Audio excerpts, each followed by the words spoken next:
Welcome to the Woman's Connection. I'm Barry Louise Switson, your moderator.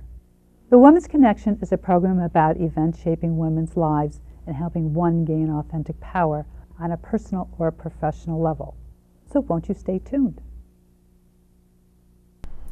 Welcome. With me today is a woman who was at the pinnacle of her career and then the rug fell out from underneath her. And it's all about how she pulled herself back together and what she's on a mission to accomplish in helping you. And I would like to welcome Dr. Leslie Devereaux. Doctor? Hi, how are you? Okay, Very nice meeting you. Thank you. Glad you could come. Thank you. You were a judge at one time. Yes, for a short period of time. And then you wound up in jail. Yes. All right. What was the cause, but what was the path that led, because you were talking about in your book, enablers and codependency. Yes. How did that play a part in your life? So I think probably what I need to do is first define what codependency and enabling is, which codependency is a major element of enabling, and enabling is when one person participates in, reinforces the negative behavior of another person through a course of continuous rescue conduct. So, you have this messiah complex and you feel like you can be all things to all people and handle everyone's situation. You sort of infuse your life into other people's lives, but you do it to their detriment, and ultimately it becomes to your detriment, and that's what happened to me. So I was really a lot of things before I was a judge. I was a wife, a mother. I have 5 sons that I've raised, all doing well, out of college and starting college. I enjoyed a very good, successful practice as an attorney for over 15 years. And then I transitioned outside of the legal field and outside of law, and I went into, I became a public official in my state, and that took on a whole new dynamic for me. Wasn't really familiar with the landscape of politics, and made some wrong decisions, which I admit. Made some wrong decisions, used poor judgment in helping people. So that's where the enabling came in, trying to help people, and I didn't follow the proper procedures, and so that turned into an investigation, which turned into an indictment, which turned into a trial. And ultimately, unfortunately for me, I ended up having to serve some time. When you talk about enabling is negative, can you give us an example of that? There was a time when enabling was just restricted to people who were on drugs or they had addiction in their family. But it has a wider scope, and it's broadened. The definition has broadened over the years to include situations where you may have children who are adults and they are still living at your home at 30. You're still taking care of them. You're still supporting them. They don't go to work. They didn't go to school. You're not helping them. You're hurting them. You're enabling them. It could happen with you and some of your relatives, a sibling who may not have been able to get their lives together. And instead of you helping them in a way that they stand on their own 2 feet, you help by paying their rent, you help by making excuses for their behavior, you help by raising their kids, and ultimately you don't help them, you hurt them. It sounds like there's a fine line here between enabling and codependent. Enablers usually are the ones that, like I said, there's a control issue, and so you're always infusing yourself in other people's problems. Now, it doesn't necessarily mean that you're having problems, but you just want to help them, and you're really helping them and hurting them at the same time.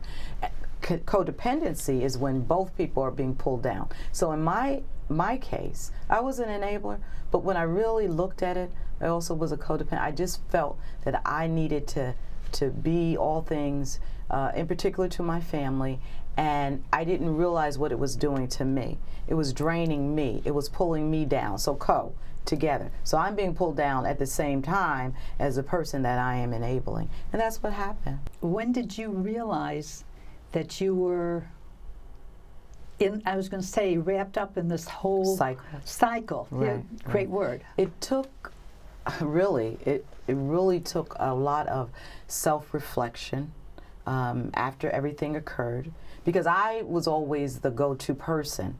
I was always the one that people came to with their problems. So I never thought that I had my own problem.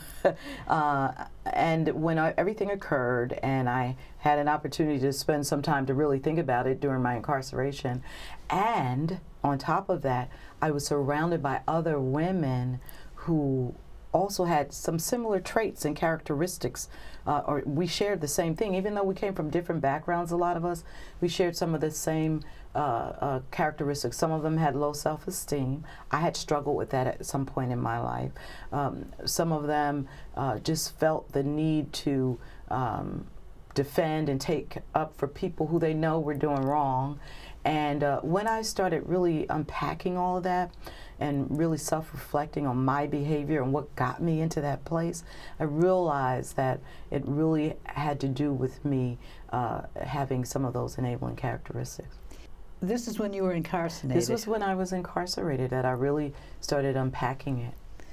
Was there a catalyst that said, wait a minute, do you want to step back and realize what you were doing? Or was it just a slow progression? Well, even before I was incarcerated, I mean, this incident happened over 10 years ago now, but I really, from the minute that I found out I was in trouble, I started really, I took a step back. I said, okay, I have some choices here. I can either live or die. You know, mine was a public shame, humiliation, all of that, fall from grace.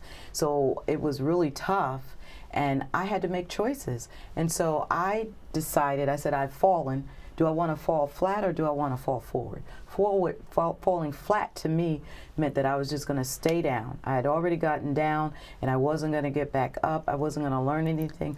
Falling forward meant that I was going to learn, I was going to grow, and I was going to use this experience to try to help other people. I decided I wanted to live and that I wanted to fail forward. And that's what I did. And that set me on a track of reading all the books I could find, inspirational books, motivational books. And I'm a very spiritual person, so I really got into my favorite book and read it and tried to really understand it. And just a lot of prayer and time alone and reflecting on my life and what was going to be the next path. Well, I guess your favorite book is the Bible, yes, where you started holding prayer sessions in yes, jail. Yes. How did that turn other women's lives around? It was very helpful. I was going into a foreign place, a place I had never imagined that I would be, based upon my education and my profession and the life that I was living.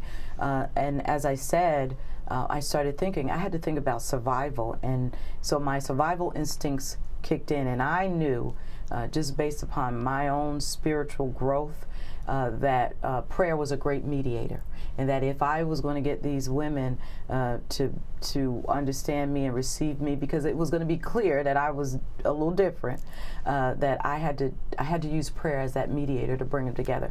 I did that, and not only did I do that, I started this whole cycle with words, because I really believe that words have the ability to shape our trajectory, and what we say out of our mouth really determines what we think about who we are.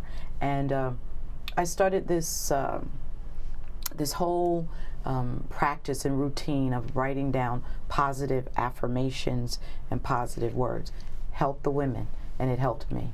Now,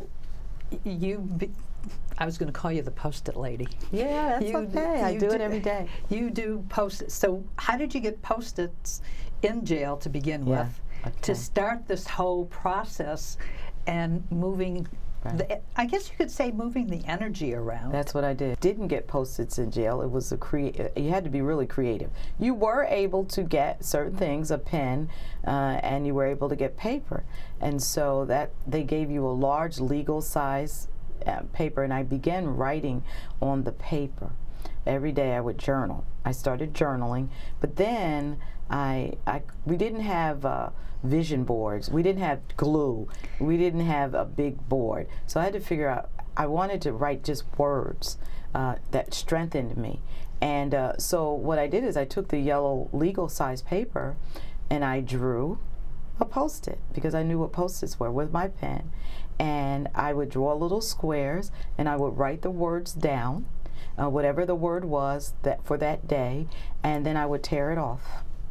I would tear it off. And we were able to have a little bit of tape, and I would put it on my bed, put it on the walls, and those words, the words that I began to put down, were words that empowered. They weren't words to bring me down. They were words to lift me up. For instance, I wrote some words down. I have a word. Now, this word is sad. We can look at this word in a lot of different ways on my Post-it. But we know that people get sad, but during my sad times, and I was sad. I mean, there were days that I was sad, but I was able to look at that word and turn that word around and say, but I don't want to stay here. I don't want to stay sad. What does that mean for me? That's a word that's going to pull me down. So then I began to write words like this word, fearless. I wrote fearless. Oh, I like that. Yeah. And I wrote conqueror. And I wrote success. Those words shifted my energy inside of me. I began to feel that there was hope. Even in a place where most people say it's hopeless, that there was hope. And that I could really start thinking about the good things that happened in my past, everything that I had done that was well, and the hope for the present, and the possibilities for my future. And so using the Post-its helped me really getting in tune with what the possibilities could be for me.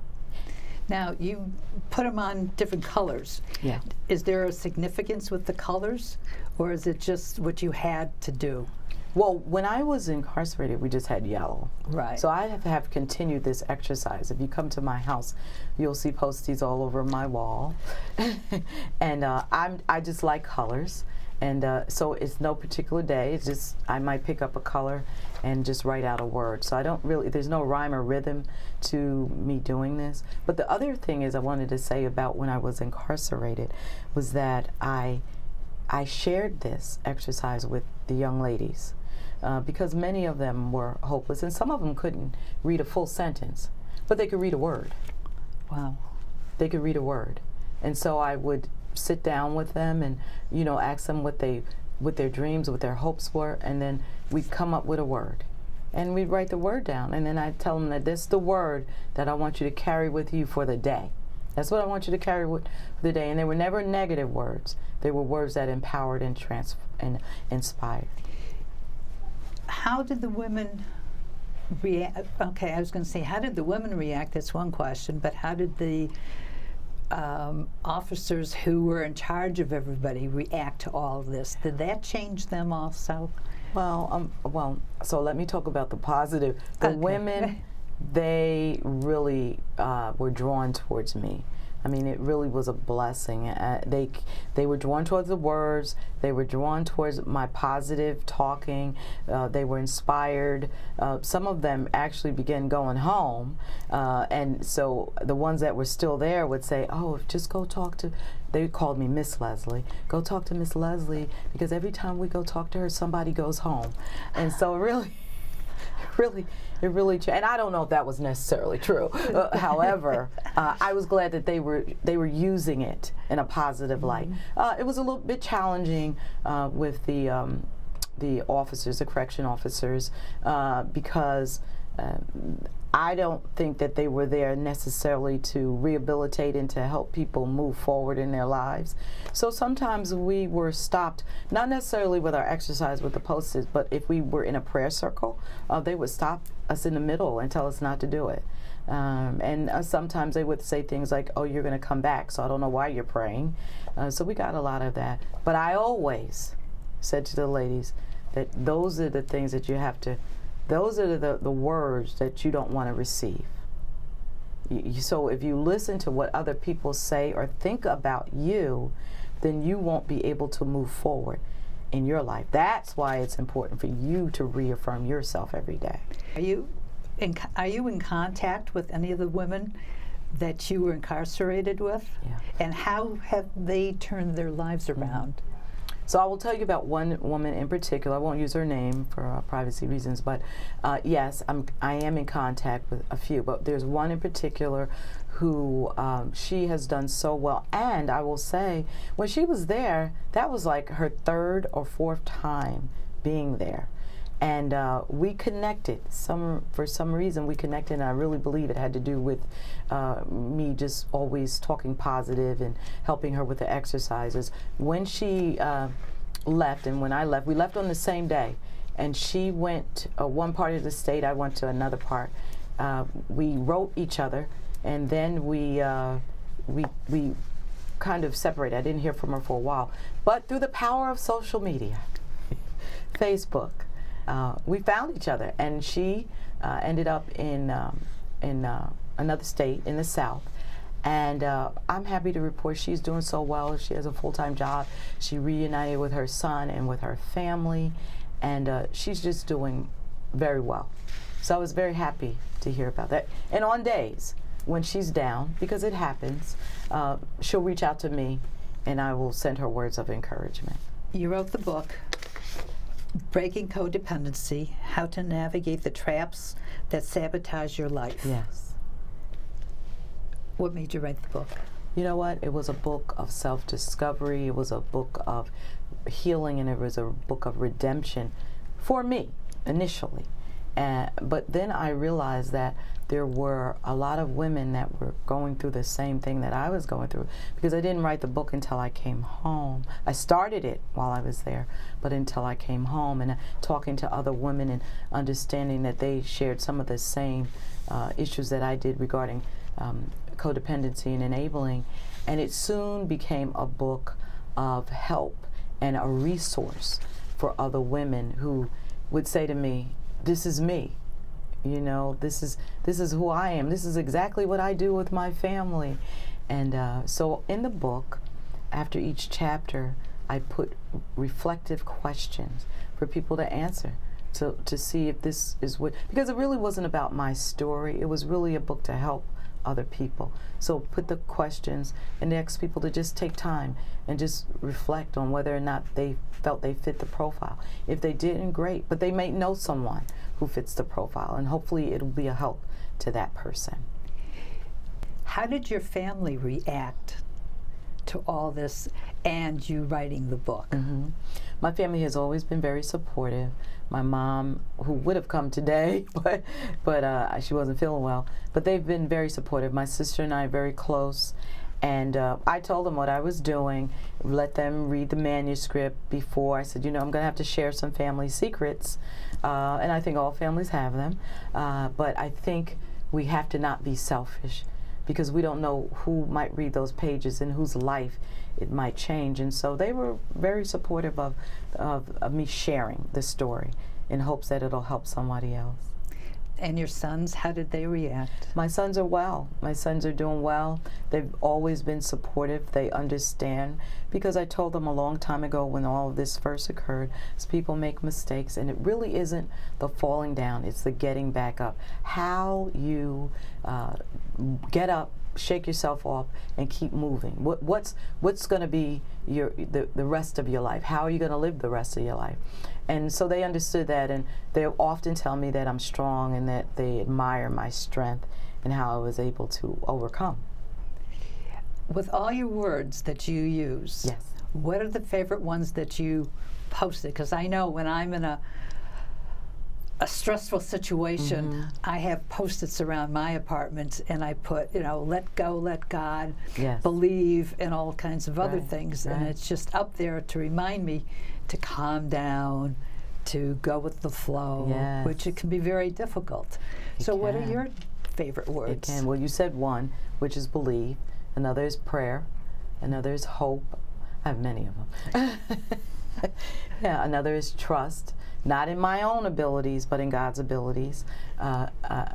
Safety. I feel like, you know, I'm not alone. I have a family that loves me, so that I don't have to walk this walk alone. And that's what I want women to know when I go and I speak. I do motivational. I like to call it transformational speaking, because motivational is just like a shower. You can get in and you get a quick rush and you go home and it's gone. But when you talk and you speak to people's pain and you speak in a way that tries to transform their thinking about their self and their life, then you know you've made a lasting impact. And so that's what I try to do when I go around and I do my little post-it and pen parties, and I conduct workshops for women. I was just thinking maybe you should do magnets with your empowering words and put it up on the refrigerator and everything else. Exactly. Which I put mine up in my walls. I have a prayer room. I put it up there. Put it up in my bedroom, in my bathroom. The wonderful thing about posties is that's what exactly there. You can use them and put them anywhere that you want as a reminder. So the important thing is we write these words, but we have to make sure that we look at the words as well, right? Very true. Right, as a reminder, because it just serves as a reminder, because the reality is everything starts with the mindset, and it starts with you. And so I think we have the ability to shift our thinking, and we have the ability to shift our trajectory, which way we're going to go in our lives, when we constantly remind ourselves or fill ourselves with words that are empowering and inspiring. So you've got the one book that's pretty successful. Okay. Do you have any other books in the pipeline? Yes. I wrote a book called On This Day Remember What God Does Not Want You to Forget. It's a devotional. And the way that book came into fruition is when I got home, I thought, oh, everything's going to be great. You know, everybody's going to accept me. And that didn't happen. There were some people who still didn't want to have anything. I was ostracized, because when you've been in prison, and no matter what your background, no matter how many good things you've done, that is a possibility. And there were days when I was down. And so I started jotting every day. I would just write a scripture. I would read a scripture, and then I would write a meditation, and I began to write it on this day. On this day, remember Leslie. On this day, remember Leslie. And before I knew it, it was on this day, remember what God doesn't want you to forget about who He is to you, and the strength that you have, and the hope that's still there. And it became a book. And I share it when I go to my conferences and everything. Leslie, you have a lot of Post-its. Yes. Do you have any way of organizing them to really empower women? Mm-hmm. So I'd like to give a few tips on how these Post-its really are transformational. They can be transformational. So the first thing I would say to you is to organize your thoughts. You can use a Post-it to organize your thoughts. I had to do that when I was away. I wanted to just focus on where I was going, what was the next step for me. So in writing on my Post-it and writing down words and writing down sentences and inspirational quotes, it helped me to just get focused. The other thing is Post-its can serve as a reminder. I would sometimes write down something that occurred with my children that made me happy, a happy time, something that made me smile. So they can serve as a reminder when you use the Post-it to just write down the day that your child was born, or the day that they first walked or rode their bike. It helps to keep you focused on a happier time, hope for the future and possibilities, hope for the present and possibilities for the future. The other use of a Post-it and a pen is when you are setting out your vision. Sometimes your vision doesn't come in words. Sometimes it comes with just a doodle. You might not have a word one day, but you have a picture, a thought that's in your mind, and you might want to doodle that down. The other way that Post-its are very useful is in helping you to share your energy with other people. So when I said that I would write my positive words down, I would give them to the ladies. I didn't give them to the ladies at first. I started posting them around my bed. I was sharing that energy, that positive energy. They became curious, and they wanted to do the same thing. And so there are many useful ways that writing down words on your Post-it with your pen that can help you live a more positive and fruitful life. That is terrific. That is great. I can just see it now. Words by Leslie. Every day on my Facebook page, Dr. Leslie, Dr. Leslie Devereaux, my Facebook page, I put a empowering word on a post-it, and I put the power of the post-it, power word of today. So today, my power word was trust. And I just talked about how we have to trust individuals that are around us, you know, and what that means for relationships, having that ability to trust. And a lot of times women don't have that ability to trust because of things that have occurred in their lives. And so that was the word today. Leslie, in the closing moments of the show, what would you like to leave the audience with? I'd in particular like to leave anybody who has suffered from trauma, tragedy, or setback in their lives, and it doesn't have to be incarceration. You know, you could be on the job 30 years and get fired. You could be married 30 years and find out that you're not married anymore, or something just very bad could happen in your life. That there really is hope, and that we begin that process by really taking a deep look at ourselves. It all starts on the inside. It's an inside job in terms of us turning our situations from negative to positive.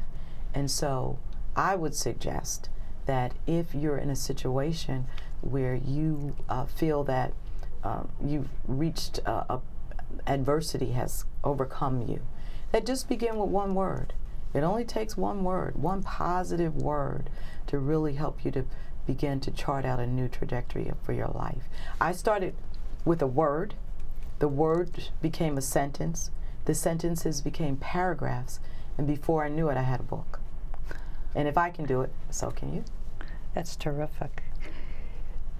Thank you so much. Thank you. It was great having you as a guest. Thank you. And thank you for joining us. Are you an enabler? Love to hear from you. Please write us here at The Woman's Connection. Bye now.